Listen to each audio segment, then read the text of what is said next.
안녕하세요. 저는 올해 68살이 된 김정호입니다. 서울에서 평생을 살다가 퇴직 후 고향으로 내려와 시골 생활을 시작한 지 이제 6개월이 되어 갑니다. 제 이야기가 시골 생활을 꿈꾸는 분들께 조금이나마 도움이 되길 바라는 마음의 용기를 내어 사연을 보냅니다. 저는 중견 건설회사에서 건축 설계 업무를 맡아 33년간 근무했습니다. 회사에서는 마지막에 팀장 직책을 맡았고 월급은 세전 420만 원, 실수령액은 370만 원 정도였습니다. 그렇게 성실하게 일하면서 아이 둘을 대학까지 보냈고 아파트 35평 집 한 채를 장만했습니다. 퇴직할 때 받은 퇴직금은 2억 2천만 원이었는데 그중 7천만 원은 자녀들 결혼 자금으로 보태주고 나머지를 노후 자금으로 남겨두었습니다. 국민연금은 33년 납부해서 현재 매달 135만 원을 받고 있습니다. 퇴직 후 처음 한 3년 정도는 서울에서 아내와 함께 조용히 지냈습니다. 가끔 문화센터에서 목공예도 배우고 아내와 함께 동네 산책도 다니면서 여유로운 시간을 보냈죠. 그런데 서울의 높은 물가와 주거비가 점점 부담으로 다가왔습니다. 서울 아파트 관리비만 해도 한 달에 30만 원이 넘어갔거든요. 그래서 아내와 진지하게 시골 이주를 고민하기 시작했습니다. 아내의 고향인 충청도 어군으로 내려가기로 했습니다. 아내에겐 그곳에 몇몇 친척들이 아직 살고 있었고 저는 어릴 적 방학 때 몇 번 놀러 갔던 기억이 있어서 그곳의 아름다운 자연 환경이 좋았거든요. 부동산을 찾아보니 서울 아파트를 팔면 시골에서 괜찮은 단독주택을 사고도 돈이 남더군요. 서울 아파트를 6억 5천만 원에 팔았고 시골에 2,500만 원짜리 땅을 사서 1억 5천만 원을 들여 단독주택을 지었습니다. 나머지 돈은 은행에 예금해서 매달 조금씩 이자를 받으며 생활비로 쓰고 있습니다. 집을 짓는 과정이 쉽진 않았습니다. 저는 건설회사에서 일했기 때문에 설계는 직접 할 수 있었지만 시공사를 고르고 자재를 선택하는 과정에서 여러 번 고민했습니다. 결국 24평 규모의 아담한 단층 주택을 지었는데 거실과 주방이 하나로 연결된 개방형 구조의 방 2개, 화장실 하나가 있는 구조입니다. 특히 남향으로 큰 창문을 내서 햇빛이 잘 들어오게 했고 주방 옆에는 텃밭을 가꿀 수 있는 마당도 마련했습니다. 이사 준비를 하면서 서울에 사는 아들, 딸이 많이 걱정했습니다. 아버지 갑자기 시골에 가서 적응 잘 하실 수 있겠어요? 도시에서 평생 사셨는데 시골 생활이 생각보다 쉽지 않을 거예요. 병원도 멀고 문화생활도 힘드실 텐데 괜찮으세요? 이런 걱정을 많이 했지만 저희 부부는 결심이 확고했습니다. 마침내 작년 가을 새로 지은 집으로 이사를 했습니다. 처음 한 달은 정말 꿈 같았습니다. 아침에 새소리를 들으며 일어나 마당에 나가 맑은 공기를 마시는 것만으로도 행복했습니다. 아내는 집 앞 텃밭에 상추와 고추, 토마토 등을 심기 시작했고 저는 집 주변 환경을 정비하는 일을 즐겁게 했습니다. 동네 가게에서 물건을 살 때면 가격이 너무 싸서 놀라곤 했습니다. 서울에서는 상추 한 봉지가 4,000원 정도 했는데 시골 장터에서는 1,000원에 2봉지를 살 수 있었거든요. 문제는 그 다음부터 시작됐습니다. 저희가 사는 마을은 70가구 정도 되는 작은 마을인데 대부분이 70대 이상의 어르신들이었습니다. 처음에는 저희를 반갑게 맞아주는 듯 했어요. 이장님이 찾아와 환영한다고 인사도 해주시고 옆집 할머니께서 직접 담근 김치도 한 통 가져다 주셨습니다. 하지만 한 달쯤 지나자 분위기가 달라지기 시작했습니다. 먼저 마을 이장님이 찾아왔습니다. 서울에서 오셨으니 마을 발전 기금으로 100만 원 정도 내시는 게 관례입니다. 처음에는 놀랐지만 마을 화합을 위해 기꺼이 냈습니다. 그런데 그 다음 주에는 마을 노인회장님이 오셔서 또 다른 명목으로 50만 원을 요구하셨습니다. 도시에서 오신 분들은 노인에 가입할 때 특별회비를 내는 게 우리 마을 관습입니다. 이것도 마을에 잘 적응하기 위해 내드렸습니다. 그런데 문제는 여기서 그치지 않았습니다. 마을 행사가 있을 때마다 저희 부부에게만 과도한 부담이 주어졌습니다. 명절 때 마을 잔치 비용으로 30만 원을 내라는 요구가 있었고 마을 공동 작업이 있을 때면 항상 저희 집에 가장 많은 일이 할당됐습니다. 그러면서도 정작 마을 의사 결정에는 저희를 전혀 참여시키지 않았습니다. 아내가 어느 날 마을 회의에 참석했다가 냉랭한 분위기 속에서 아무도 말을 걸어주지 않아 서운해하며 돌아온 적도 있었습니다. 처음에는 단순히 새로 온 사람들에 대한 경계심이라고 생각했습니다. 시간이 지나면 자연스럽게 해결될 거라 믿었죠. 하지만 상황은 점점 더 안 좋아졌습니다. 저희 집 앞 텃밭에 심어둔 채소들이 하루아침에 뽑혀 있는 일이 발생했습니다.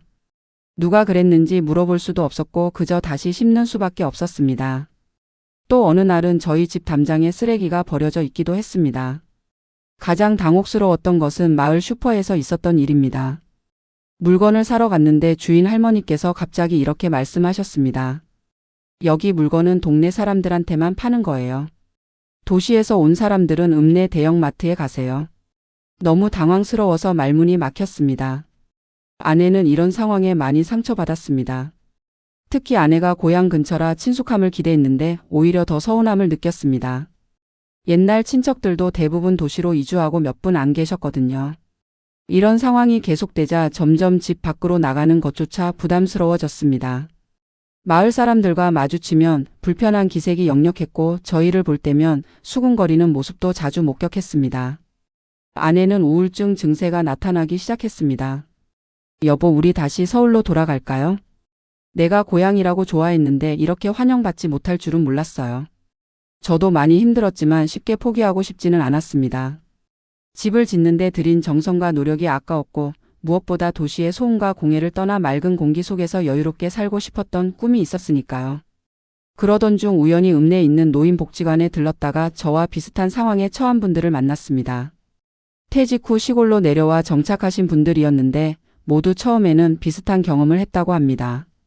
그중 한 분이 말씀하셨습니다. 시골 마을은 오랜 세월 같이 살아온 공동체예요. 이미 수십 년간 형성된 관계와 암묵적인 규칙이 있어서 외부인이 들어오면 경계하는 게 당연합니다. 그냥 인내하면서 조금씩 다가가는 수밖에 없어요. 다른 분은 이렇게 조언해 주셨습니다. 마을 사람들에게 자신의 능력을 보여주세요. 제가 전에 은행에서 일했다는 걸 알리고 마을 공동통장 관리를 도와드렸더니 조금씩 마음을 열더라고요. 이 말씀을 듣고 많은 생각을 했습니다. 저는 건축 설계 전문가로서 마을에 도움을 줄 수 있는 일이 분명히 있을 거라 생각했습니다. 그래서 이장님을 찾아가 마을회관 리모델링 계획을 무료로 도와드리겠다고 제안했습니다. 처음에는 의심스러운 눈초리였지만 제가 예전에 했던 프로젝트 사진들을 보여드리자 조금 관심을 보이셨습니다. 결국 마을회관 리모델링 설계를 맡게 되었고 이 과정에서 마을 어르신들의 의견을 듣기 위한 모임도 여러 번 가졌습니다.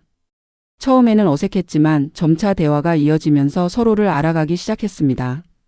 이장님께서 제 설계안을 보시더니 감탄하셨습니다. 이런 전문가가 우리 마을에 있다니 복이네요.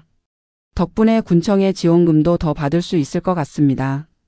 마을회관 리모델링이 시작되고 저는 거의 매일 현장을 방문해 공사 과정을 체크했습니다. 그러면서 자연스럽게 마을 어르신들과 대화할 기회가 많아졌습니다. 어느 날 한 할아버지께서 커피를 사주시며 이런 말씀을 하셨습니다. 우리가 처음에 좀 냉랭하게 대했죠. 사실 요즘 도시 사람들이 시골에 와서 투자한다고 땅만 사두고 마을 일에는 관심도 없는 경우가 많았거든요. 김 선생처럼 진짜 정착할 마음으로 온 분은 처음이라 낯설었나 봅니다. 그제서야 마을 사람들이 저희를 경계했던 이유를 조금 이해할 수 있었습니다.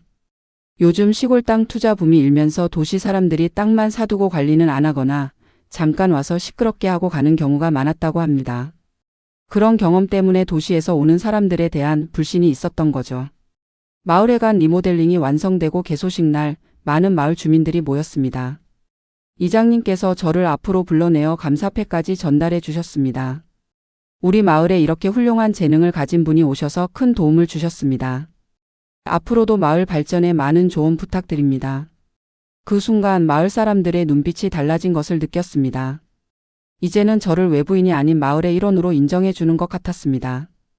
회식 자리에서 할머니들이 아내에게 다가와 말을 걸기 시작했고 텃밭 가꾸는 방법도 알려주셨습니다. 할아버지들은 저에게 마을의 역사와 숨은 이야기들을 들려주셨습니다. 드디어 마을에 조금씩 녹아들기 시작한 것입니다. 특히 기억에 남는 것은 처음에 저희를 슈퍼에서 쫓아냈던 할머니께서 어느 날 직접 찾아오셔서 사과하신 일입니다. 내가 잘못했어요. 도시 사람들이 와서 우리 마을 분위기를 흐트러 놓을까 걱정했는데 김 선생님 내외는 정말 좋은 분들이네요. 앞으로 우리 가게에 언제든지 오세요. 특별히 싱싱한 것만 드릴게요. 그렇게 6개월이 지난 지금 상황은 많이 달라졌습니다. 이제는 마을 어르신들이 저희 집에 들러 차 한잔 하고 가는 일이 많아졌고 아내는 동네 할머니들과 함께 천연 염색 모임도 시작했습니다. 얼마 전에는 마을 노인회에서 총무를 맡아달라는 부탁까지 받았습니다. 처음에 힘들었던 시간을 생각하면 격세지감이 느껴집니다. 저희의 경험을 통해 배운 점은 시골 이주가 단순히 집을 옮기는 것이 아니라 새로운 공동체에 적응하는 사회적 과정이라는 것입니다. 도시에서는 이웃과 깊은 관계 없이도 살 수 있지만 시골은 다릅니다. 마을 공동체의 일원이 되지 않으면 정말 외롭고 힘든 시간을 보낼 수 있습니다. 지금 시골 이주를 생각하시는 분들께 몇 가지 조언을 드리고 싶습니다. 첫째, 완전히 이주하기 전에 그 지역에서 한 달 정도 임시 거주해 보세요. 계절마다 분위기가 다를 수 있으니 가능하다면 다른 계절에도 방문해 보는 것이 좋습니다. 둘째, 마을에 바로 집을 짓기보다는 처음에는 전세나 월세로 살면서 마을 분위기를 파악하는 것이 좋습니다. 저희도 건축 과정에서 이웃들과 마찰이 있었는데 먼저 관계를 맺은 후에 집을 지었다면 더 수월했을 것 같습니다. 셋째, 본인이 마을에 기여할 수 있는 부분을 찾아보세요. 저는 건축 지식이 있어서 마을회관 리모델링을 도울 수 있었습니다. 다른 분들은 농사 기술, 회계 지식, 의료 경험 등 각자의 전문 분야가 있을 겁니다. 넷째, 시골 생활의 불편함을 감수할 준비가 되어 있어야 합니다. 가장 가까운 대형마트가 차로 40분 거리이고 종합병원은 1시간 이상 걸립니다. 문화생활도 제한적이고 인터넷 속도도 도시보다 느립니다. 이런 불편함을 감수할 만한 가치가 있는지 미리 생각해 보세요. 다섯째, 경제적인 계획을 철저히 세우세요. 시골이 물가가 싸다고 해도 여전히 생활비는 필요합니다. 저희는 국민연금 135만 원과 예금 이자 60만 원, 그리고 가끔 건축 자문으로 벌어오는 수입으로 생활하고 있습니다. 월 200만 원 정도면 시골에서는 충분히 여유롭게 살 수 있습니다. 시골 생활이 처음에는 힘들었지만 지금은 정말 행복합니다. 아침에 일어나 산책하며 새소리를 듣고 직접 기른 채소로 식사하는 소소한 기쁨이 있습니다. 도시의 번잡함에서 벗어나 여유롭게 살아가는 지금의 생활이 퇴직 후 꿈꿨던 모습입니다. 물론 여전히 해결해야 할 과제들이 있습니다. 최근에는 건강 문제로 병원을 자주 가야 하는데 왕복 2시간이 걸리는 것이 부담됩니다. 그래서 읍내로 이사할지 아니면 현재 집을 유지할지 고민 중입니다. 자녀들도 명절에만 오기 때문에 가족과의 만남이 줄어든 것은 아쉬운 점입니다. 그럼에도 불구하고 저와 아내는 이 선택을 후회하지 않습니다. 앞으로 더 많은 시골 주민들과 친해지고 텃밭도 확장해서 작은 농사도 지어볼 계획입니다. 마을 어르신들께 배워서 된장, 간장도 직접 담가보려고 합니다. 시골 생활이 쉽지만은 않지만 처음 겪는 어려움을 인내하고 지역 사회에 적응하려는 노력을 기울인다면 분명 보람찬 제2의 인생을 시작할 수 있을 것입니다. 감사합니다.